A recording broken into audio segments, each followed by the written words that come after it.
Welcome to Rising Tide Startups, where today's most exciting startup founders share their stories and strategies. They also deliver tangible lessons learned along the way that you can apply to your own startup. Each episode is a true masterclass. Make sure you take notes. Take it away, Kevin. Again, this is Kevin Pro with another episode of Rising Tide Startups, and my special guest today is Melissa Kwan. Melissa, thanks for joining us on Rising Tide. Thanks so much for having me. We've had a great little kind of pre-interview chat here and just caught up on some things. And man, I feel like I have geographically or virtually traveled the world just talking to you in just a couple of minutes here. I mean, it's amazing how many places you've been and lived in, but man, just share a little bit of your story with us. Yeah. So summaries, I've been in startups for 12 years. eWebinar right now is my third startup, all bootstrap startups as well. My first two companies were in real estate tech. Eventually, I grew up in Canada, but moved to New York a few years ago to grow my previous startup. Because as you guys know, like anyone in real estate is in New York. Exactly. It's literally the only city in the world where average Joe cares about real estate. And there's shows about realtors that people actually care about. So I think that was really special. Left New York to travel full time about 4 years ago. Got sick of being on the road, discovered Amsterdam, loved being there, started building a little community. So in theory, we moved there in 2019, but then, pandemic happened. So then we didn't go back for a year and a half and eventually kind of went back there. And now we're on the road again. So having lived in a couple of different places internationally myself, you said that so cavalierly, that said, yeah, we just moved to Amsterdam. I mean, it's not quite that simple. I mean, so how did you establish residency, and how do you, when you move from country to country, there's a multitude of different ways you can do it, but you can either stay there as a tourist for a certain period of time, or you can say, what, I'm going to start a business, or I'm going to get a job or whatever. So how did you establish residency in Amsterdam? Yeah, I'm cheating on that a little bit. So I am very fortunate to have 3 passports. I now have 2. I did give up one last year just to simplify my life. Here's a card, pick a card, any card. That's right. Yeah, but actually, like I haven't lived in that many places because when we were on the road, we were truly on the road. Well, yeah, that's a more accurate I think the idea is like, oh, let's go nomad and be in a place like Argentina for 2 months. But once you get there, you're like, but there's all these places I want to see within this country. Yep. So we were never really in a place for more than maybe maximum 2 weeks. And we never really stayed in one country for that long. So my husband, who's also my co-founder to eWebinar, and that's kind of another story. He's Spanish, so he's got an EU passport. So buying property in EU made it very easy. Yeah. So I kind of tag along with that, but frankly, like I have not stayed in Amsterdam for more than 90 days at a time anyway. Yep. And I do kind of have 2 passports that I rotate. So I'm cheating on that a little bit, but it's also because I know that if I needed to apply for a partner visa, I could do that through him. And frankly, a lot of these countries don't have limitations on like foreigners buying property per se. And if you have the right passport, and I don't take that for granted. A lot of these countries actually just let you apply for certain programs. In fact, if you're American, there is something called a DAFT visa. It's like from like World War II or something like that, where in the Netherlands, it's like 100% acceptance rate. So you can actually, if you are going to be a contractor of any business, you can get that visa to live in the Netherlands for 2 years. And then you can actually reapply for like another 2 or 3 years and then apply for a residence. So I was gonna say, actually, that's residency by then. Yeah. Yeah. So there's lots of these like cool programs, especially now with like startups, like Portugal, for example, has a lot of these programs. Like half the friends I know move there as well. So yeah, while it is like difficult, I think it's getting easier. Right. I mean, and you look at places like Estonia, that has like this e-visa, that you can get that's like a digital, virtually is built for that, kind of the digital nomad type visa as well. Oh, so, yeah, for sure. Like I think Bali has something like that. And there's like golden visa programs that in like different countries have different requirements. But I mean, the world right now is built to be flat. Mhm. right? It's built Now, for Friedman was nomading. right Yeah. 30 years ago or whenever he Yeah. wrote his book. That's right. So before we kind of jump into eWebinar, I love the whole space around kind of the remote work, digital nomad space. But it's interesting that you've actually lived that lifestyle. You chose to come back out of that lifestyle type thing. So what were some of the pros and cons? Because I think a lot of our listeners, have considered that and, Mm. and think, what, I've watched a lot of YouTube videos and it looks glamorous. So yeah, I'm ready to roll now. So what are some of the pros and cons in your estimation? I mean, the pros are like, of course, it takes a certain personality, right? Like you Mhm. have to be willing to have very little around you, like material things. Right. Like I did it with David, and yes, we like nice things. I'm not going to deny that, but we need very little. So actually, Mm. for 3 years, we mostly just took a hand carry. Like we hate checking in luggage. We don't want to go to the airport early and stay late. Like also, I have like a fear of losing my luggage. So Mhm. I need to have things close to me. I want to get in and get out. So we basically just traveled on a hand carry for that long, like, in a backpack. And Right. yeah, we had like repacking spots here and there. Like had an office in Vancouver. He had his ex and his kids in Paris. So we had like repacking spots where Mhm. we would put like different seasons of clothes. Mhm. But just understanding that like anything you want, you can also just buy. Like you can Yep. just pick up. So that was necessary, but like the pros are just you get to see so many different cultures, experience different foods, wine, art, and just the way people live. And I think you just have a very different appreciation for people No doubt about it. and life, No right? doubt about it. And Changes you and forever. yeah, and then you also see like one of our first destination, I think no, our first destination was Chile in Mhm. Santiago. I would never think about going there. But Mhm. then I think our friend that used to live there was going there. And before I went there, I'm like, oh, it's kind of third world. But it wasn't. Like it Yep. was like fully developed. They had all these co-working spaces, and they actually had like traveling packs of nomads that this co-working space had contracted, that like there would be like a different cohort every month that Wow. will work out of there. And you just meet people from like all walks of life doing different Mhm. things and doing similar things as you. So the pros are really just like, it's just mind opening. Mhm. Right. And the con though is like, frankly, after like doing it for a few years, like you miss your setup, right? Like I love watching TV in bed, right? Like I love having my music, like my Sonos, like tiny speakers all over the house so that I can have like 3D sound. And you never get that. I Like don't need half the much, but I need good stuff. yeah, like I love to like just decompress doing like a stupid, series on Netflix or something. That's what I do like every night. But then like you don't have a TV in front of your bed. So you end up watching it like on your laptop. Like Yeah. there's like things like that you kind of miss, like the Yeah. comforts of like creating your space. But I just think like the pros outweigh the cons so much that it like doesn't even matter.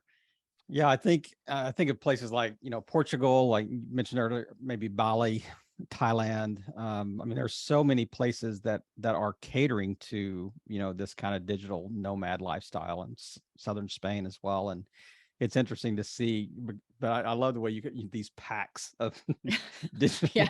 They like travel in Yeah. herds. It's actually, people have made a business out of this as Yep. well.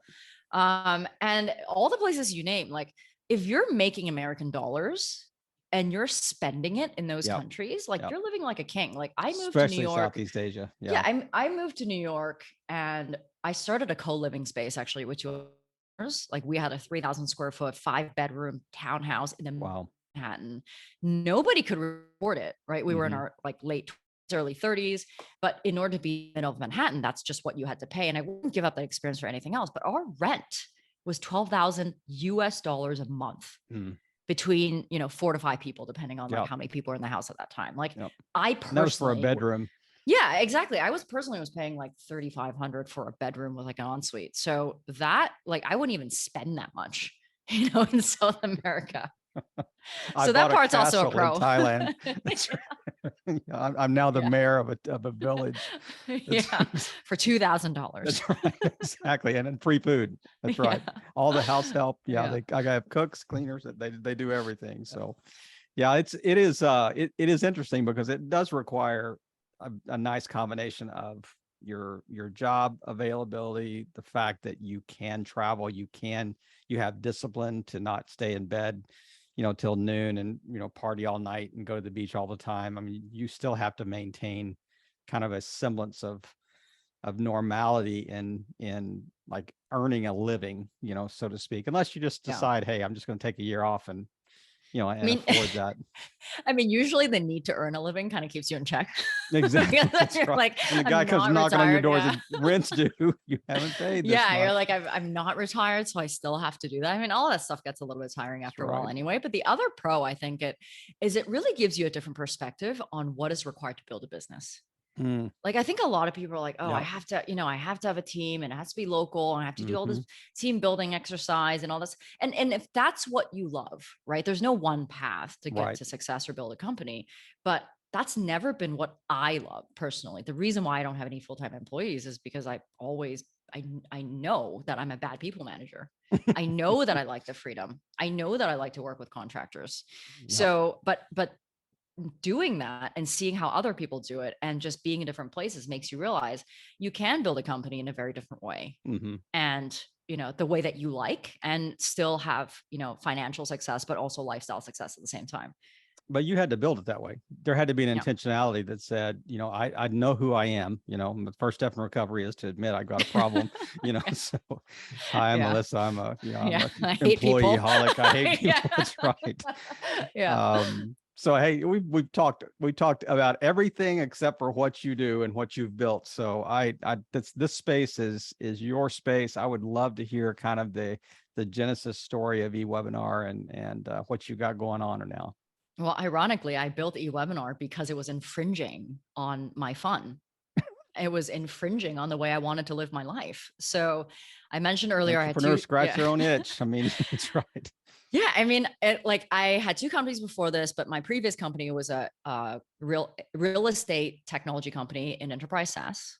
So, a lot of our customers were in Canada and the US. Mm-hmm. So and because we were bootstrapped, I was everything except for code, like janitor to sales to like CEO. Welcome to entrepreneurship. Yeah, to accountant, Right. like HR manager, everything. And so I was the one that was doing all of these demos, all these repetitive demos, onboarding, training every single day. Sometimes I would have I think the most I had was 8 back-to-back onboarding and training for different customers that would come on board. Because anyone that sold SaaS before knows that you sell someone something, that's the first day of the beginning of your life with them. Mm. And if they don't use your product, hey, Kevin, it's not your fault. It's not my fault, it's your fault. Yep. You didn't make them use it. I already bought from you. So what are different ways of getting them onboarded, right? You can send them a video, you can send them a knowledge base, you can do a webinar, right? Mm-hmm. Or a one-on-one meeting, whatever it might be. So with new users coming in every day, there's not amount of webinars that you can do to actually onboard everybody that comes on. And what happens when they don't get educated on your product right away? They don't use it, they churn, your customer gets upset because they're down out not wanting to pay you and they don't want to pay you anymore. No one's using it. So not only was I doing these back to back, I wasn't doing enough of them, but I was so exhausted that I didn't have the mind share to do anything else that I actually needed to do. And it was actually taking space away from doing things like wanting to connect meaningfully with a customer one-on-one. I just didn't want to do that anymore. Wanting to eat and sleep. Yeah. And it just didn't make sense to me that someone, let alone the founder, had to do a repetitive presentation every single day. And don't forget, I was doing these on opposite time zones. So the first thing I would do when I land in a new city, new hotel or new Airbnb is I would test the internet. I would be in Japan, test the internet. If that didn't work, I would have to buy some sort of SIM card or some sort of mobile Wi-Fi. And then I would be in the lobby at 4 a.m. because then I didn't want to bother David to do the exact same demos, same onboarding. So I was always just dreaming of this product that would take a video, deliver it like a webinar, because people actually don't like videos. Just because it's a video doesn't mean people are going to go watch a YouTube video. They like webinars for, the fact that they've blocked out a time on their calendar. There's a psychology to it. They can go and engage with a host and they can answer poll, get resources. It's just a more interactive experience. So I always imagined this thing that would do my job for me. Well, I can go and have fun. There were times where we would go out for dinner and I'd be like, oh, I can't have another drink because I have to do this webinar in 2 hours and I don't want to look red. Because I'm Asian, anything I drink makes me look bright red. And so I ran the company for 5 years. So this was literally a problem that I lived every day for 5 years. And after that company was acquired in 2019, I decided like this was the problem I needed to solve. Like there has to be more people out there that absolutely hate running webinars just as much as I do. And the funny thing is people are like, oh, you started this company because you love webinars. No, I started this because I absolutely hate running them. And I don't think people should do them like repeatedly. There are probably 95% of webinars don't need to be live. But how do you, so I don't want to get ahead of you here. So when I think of webinars, I think of two really distinct types. There is the live webinar where you've got everybody coming in, they're running live chat, they're responding. The guys or gal or whoever's doing it stops and says, oh, I see John just asked this question. Let's touch on that before I continue type thing. Spends the first 15 minutes trying to get the tech to work, you know. So, yeah, like, can you hear me is the most overused phrase in 2020. Send me a thumbs up if you can hear me. That's right. Yeah. And then you got what I would say is just like a video disguised as a webinar almost. That says, you know, I've taped this once. I am putting on this scarcity, you know, mindset when you register that says there's only 3 slots left and it has to be done by 1 o'clock today. Actually, that was recorded 6 months ago, and they're just kind of running this over and over again. But how do you take the benefit of the pre-recorded and kind of blend it with the, I guess, the higher value that I would perceive of being live? So number one is live is better is a perceived value. Because what else are you comparing it to? Right? Saying live is better is almost like saying, well, Kevin, you can only watch your favorite show next Tuesday at 11, which is what we're doing with B2B content. Yeah. However, when we're consumers, like when we want to watch a movie, why is it that our expectations are different? I want to go to Disney Plus, I want to go to Netflix, Hulu, I want to press play. If you tell me when I can and cannot watch it, I'm going to get very angry as a consumer. But why is it that in business, when we deliver content, we're like, no, you have to do it at 11 my time on Tuesday. Like that actually has never made sense to me. So I think when people say, well, live is better, it's more engaging, but well, what are you comparing it to? Yeah. But I thought you said earlier, you said people hate video. What's the distinction between when I say video? So when I say video, I'm referring to like a YouTube video. Okay. I don't mean hate. Like, I mean, like if it's for a training or a demo or onboarding, like they're not going to go into a YouTube. Absolutely. Like they want to go to an event. Yeah. Like they want you to deliver it. Yeah. Right. They want to be able to engage. Right. What's missing from a YouTube video is the ability to engage with a host. Right. Also to engage privately. I don't mean like no one's going to their YouTube video and answering all the comments, right? Yeah. Like that's not how you chat, right? That's not how you provide support. I think the second scenario you mentioned, you're in trouble. Yeah, exactly. It's like a peanut gallery. My customer support my YouTube channel.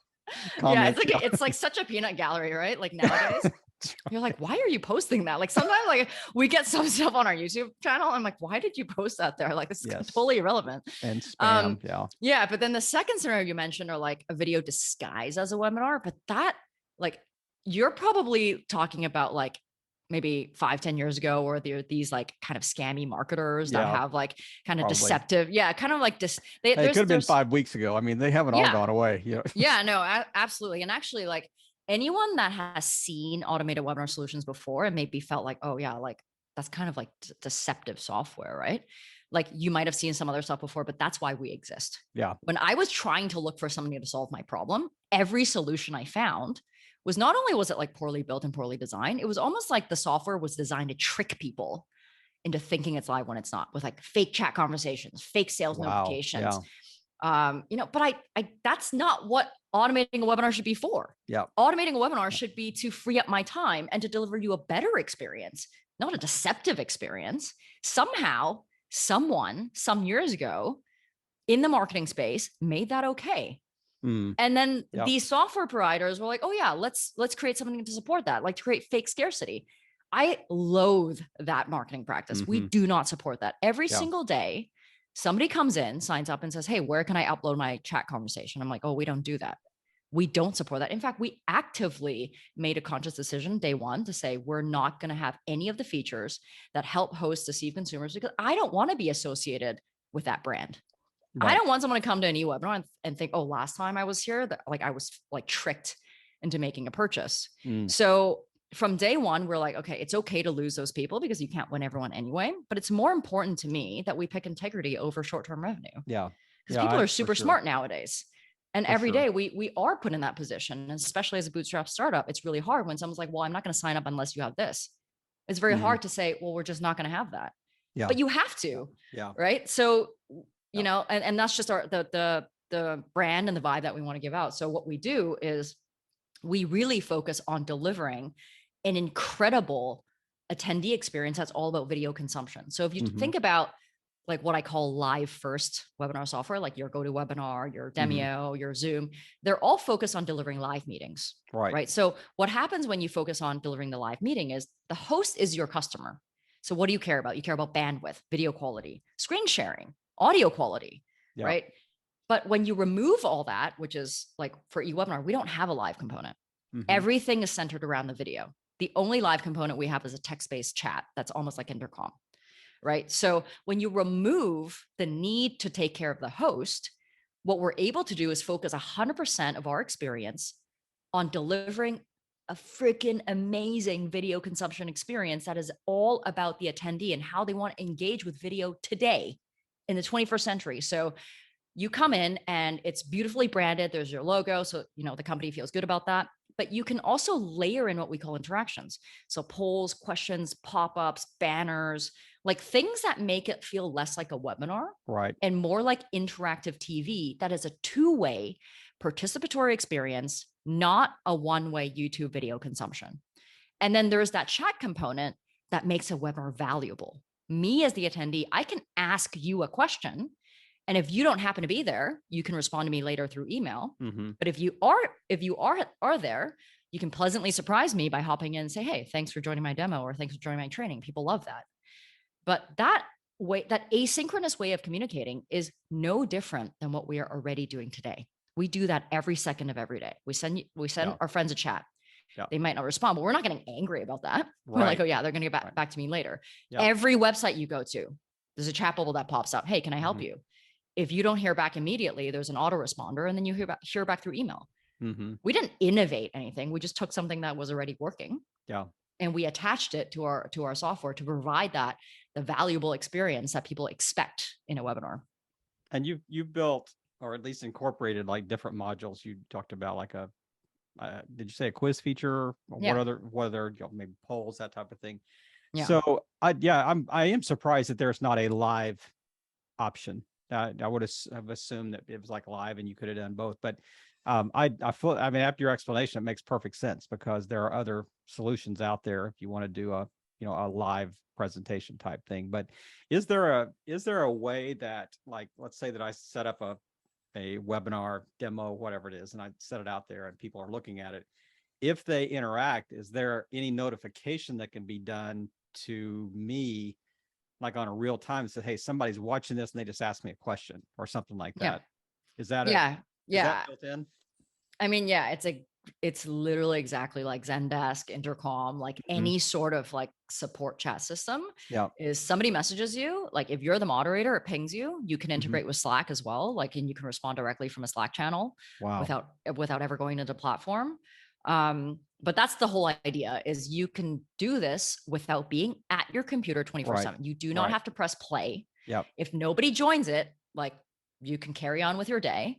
A lot of times I'm in bed or like walking on the street or at a restaurant while I'm responding to people that are in my demo. And sometimes I'll be like, hey, like, I'm in a cell phone store waiting for my friend. And so, because I want to let them know that, like, this could be you, right? Like when they're in my demo, they're like, oh yeah, this is like super cool. And it's like hard to conceptualize, because after building 3 startups, I realized like people's imagination is actually very limited. So one of the biggest podcast hurdles, hosts. like when a lot of times, like when I tell people about this concept, they're like, but what does that mean? Like, because I've run a webinar before, but I can actually run this all the time and I don't have to be there. What does that mean? But when someone hop into the demo, they're like, they immediately get it, right? They're like, oh, okay, like now, like this is the experience my customer is going to get. So it's been an interesting journey, but definitely much harder than I thought. because, yes, there were like solutions before us that were out there, but they were just not built to serve the customers that we serve. Mm-hmm. Like a lot of the solutions out there were built to serve like internet cash marketers, right? Buy this now. I have 95% off. It's available for the next 10 seconds. 95%. Right? Like, you know exactly what I'm Buy talking one, about. get 5 free. That's right. Yeah, exactly. You get all this stuff for free. But actually for the first time, like we're working with companies like, like a Zillow or like a Freshworks, like people that never were able to automate their webinars before, we're able to now do it for them because we've delivered software that makes them actually look good. And it's almost like the Netflix of webinars, right? Yep. And now they're freeing up their time for their CS team or their sales team to do something else. Is there a component that is like you can schedule these at certain times, or it can be on demand, or is it all on demand?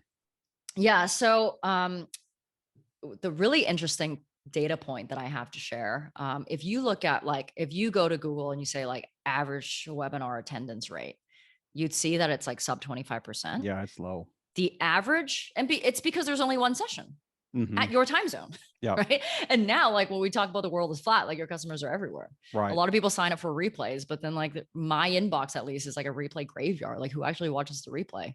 The quality is low. There's lots of interruptions, right? Like it's not as relevant to me anymore.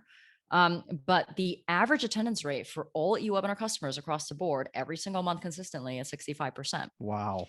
That's and incredible. I believe it's because number one, there's a recurring schedule. Like you actually get to pick a time that fits your schedule. And as the host, you can say, I want on my registration page to have, you can register for a replay, which you can watch anytime you want. You can register on demand. I want to watch it right now. Or I want this to play every day at 10 and 2 p.m. at the attendees time zone. And what that means is if you're looking at the registration page from London, Singapore, Jordan, it's going to be 10 a.m. or 2 p.m. your own time. And you'd also be surprised how many people watch these on weekends, like Sundays and evenings. Like we have a Slack channel that basically just pings us every time an attendee joins. It never stops. Right. But that just tells you that when you're not working, when you think the golden hour to deliver your B2B webinar is Tuesday at 11 in Pacific time, like it's actually not, because people are watching them on weekends when your team's not working. So giving people the flexibility to choose a time that they can actually make, it turns out they'll actually show up. Yep. And it also pings something in their calendar. I mean, it puts something in the calendar that says, hey, by the way, I'm going to remind you 15 minutes for this. It's not like I'm going to leave this up to you to remember to watch this over the weekend, or, just pick it up whenever you get a chance. But so how long have you run eWebinar? When was it started again? Yeah. So I sold my previous company January of 2019. Yep. And I started it 2 months later. Wow. But it was actually a problem that I just know this problem so well. And it was just something that was just a pain in my ass, like it was like, why doesn't something like this exist? And I sold my company for, I would say, life-changing money, but it wasn't like retirement level. So I knew I needed to start something, and I don't want to work forever. And like everything you put your mind to, like if you start today, it's going to take 5 years. For it to really start taking shape. Right. So I didn't want to wait so long. Also, technology is moving so fast. It is. That like people say barrier to entry is low, but I also think the moat is really high because consumer expectations are creating that moat. Yeah, sure. Like everyone can create a piece of technology, but can you get someone to put their credit card in? That's the differentiator. It's easy to start something, but is it easy to start something that really works?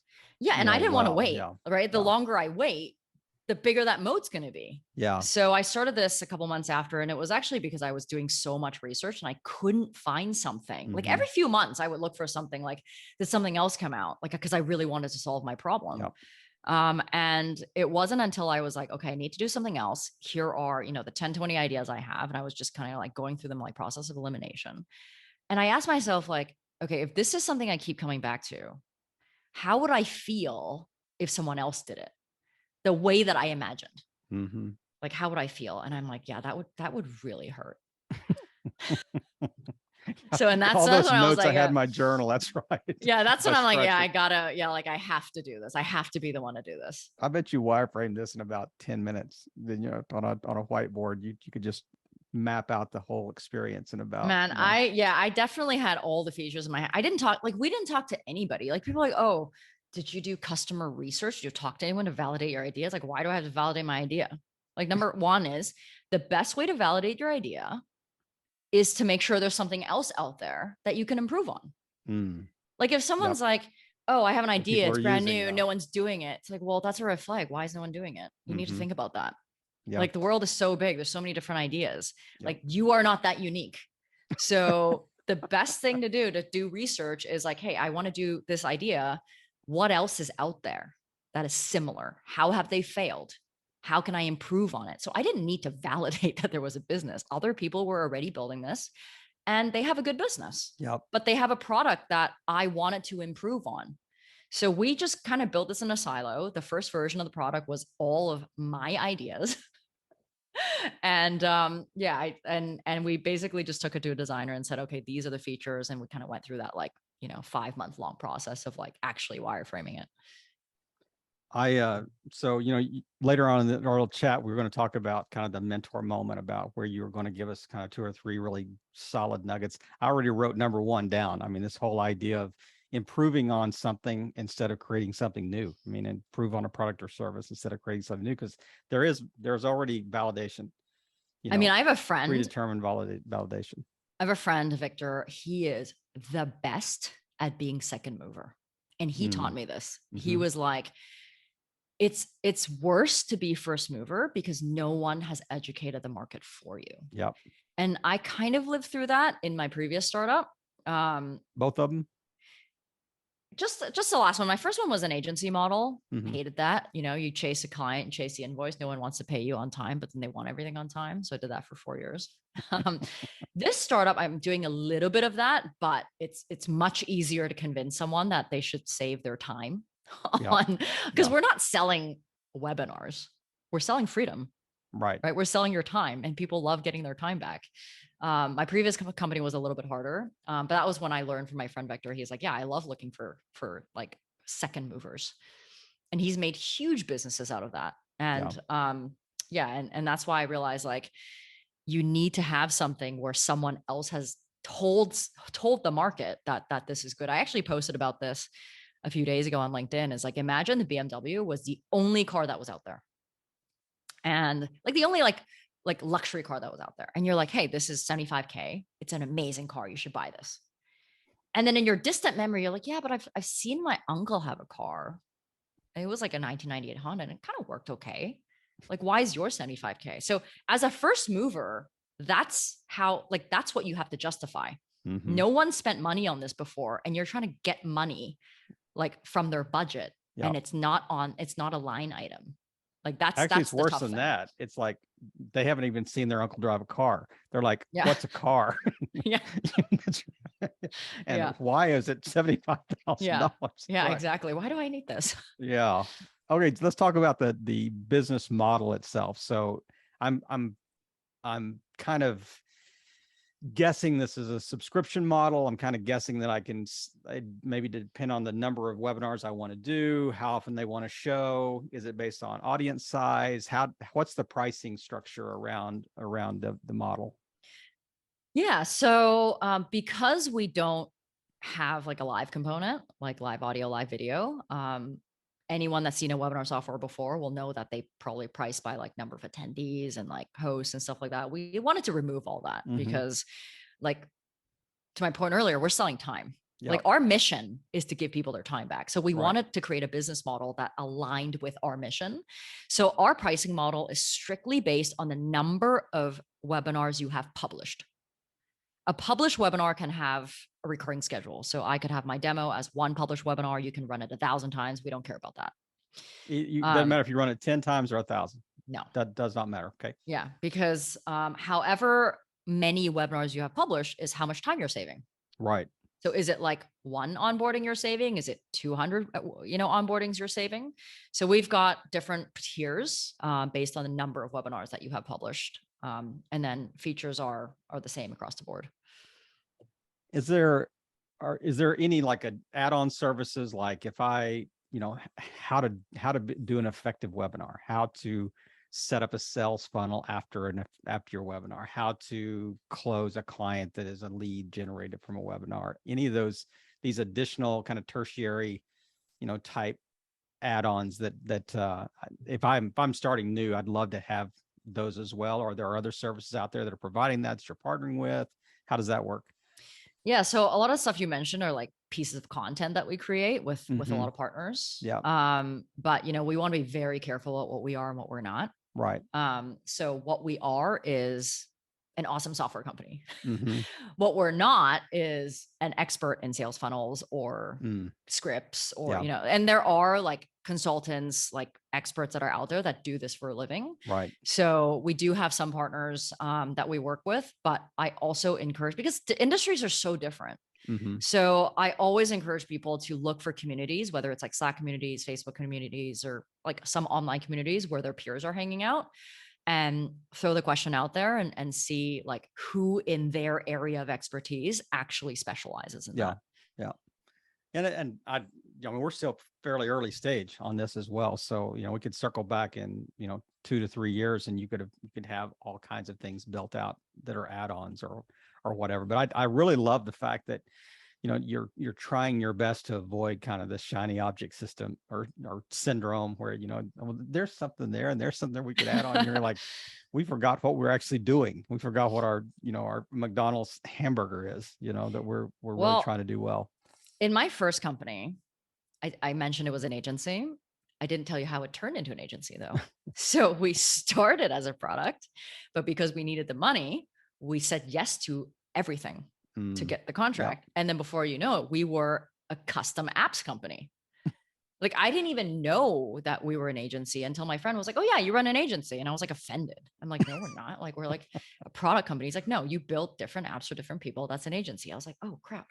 Like I do run an agency and that's why this is so hard. And then in my second startup, I learned that like saying no to things is so much more important than saying yes to things, because it actually frees up your time. Like every time you say yes to something, you're saying no to something else. That's your business. So when we think about add-ons, we don't think about those kind of ancillary services. We think about like, okay, in the future, what are some enterprise level add-ons that we can have? Like, is it like SSO or access control, or like what kind of add-ons can we put for, power users that, we don't have today, that requires more support and more development. That's going to be the way we go, like really staying focused on like what our software is. And to my point again about like saying yes to things, like so many people are like, why don't you guys do a live component? I want to have a 2-in-1 solution. You know what? Like you cannot have a motorbike and a bicycle in one. Like I talked about earlier, how a live first webinar solution is all about the host. An automated webinar solution is actually about the attendee, the viewer. Yeah. That's why with Zoom, they care about the bandwidth and the video and the audio, and the video consumption experience comes second. So you can't actually have a 2-in-1 solution. Like, and that's what people have to understand is like, that's why there are specialized pieces of software. There are even people that come to us and say, "Oh, you should build out a CRM so I can ditch my CRM." It's like, do you realize a CRM is a whole different business? We're not a CRM company. No, we're not. But I realize that would be good for you. Do you realize you could detail my car while I'm doing the webinar? Could you do that? Like, I realize you want to save $100, so I have to invest another extra $5 million to build this, and then still be, behind, the active campaigns or like, the Salesforce of the world. But that's the world of software, is like people don't fully understand that, like to be really, really good at something, you actually have to go really niche, and that's what we want to be careful about. And I think that's why when you look at kind of these companies that are trying to be kind of one-stop shop, they have a lot of solutions, but they're pretty mediocre solutions. They're comprehensive, but they can be pretty mediocre. And when you really look at them on an individual basis, the solutions they have. But I love the idea. I love the whole concept. I love the story behind it that said, I had a problem. I solved my own problem. I didn't need to do market research for 2 reasons. Number one, I needed it. And I knew there were other people out there like me that needed it. Plus there were already solutions out there that just weren't, meeting the entire need I had. I knew I could improve on that. That's a little bit of the entrepreneur mindset anyways. I can do that better. that I can take that and do that better. And I think we have to have that. I really do. I think that's part of our DNA, because you don't go into it going, I can create a mediocre product that probably would be third or fourth place and almost as good type thing. So I think that, you kind of, you let your inner entrepreneur come out in the birth of this idea. And based on just your experience as a CEO, as we're kind of wrapping up here today, let's talk about just a couple of things that you really have learned along the way that are kind of industry agnostic, that you think would really be, germane to founders, especially early, those behind you on the journey that are just getting started, you think would really be helpful, in addition to the 2 nuggets that I've already written down that are good. They're about, improve a product or service instead of creating something new. And the second one was, you got to say no more to save your time. So what else would you add to the list? Yeah, I think to write off this comment about like scratching your own itch, it's not really as simple as that, right? I think ideas are dime a dozen. Like I had so many, I could come up with 10 ideas right now. Yeah. But only one of those ideas will help me get out of bed in the morning, because only one of those ideas I'm going to be truly passionate about.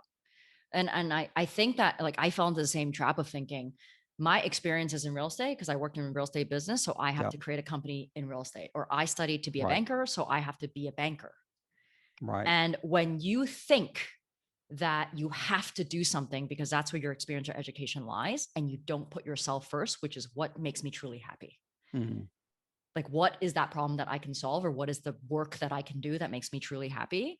I think you're doing yourself a disservice. And I did that. I started 2 real estate companies thinking I have to do that. But actually, I was never that happy, because I hated selling software to real estate agents, frankly. Didn't want to do that. But I did it because I spent years in it, and it was successful. But I was always a little bit discontented because I never put myself first. And with eWebinar, and I want to say it was like an earned privilege as well, but also like I started my first company when I was 27. Like I barely knew where my left arm was, let alone my happiness. Like, what is happiness, right? But I think the most important thing is when you're choosing a career or choosing an idea, there's going to be one thing that you cannot stand not changing the status quo about. And then there's going to be a bunch of different things that you're like, yeah, that's pretty good.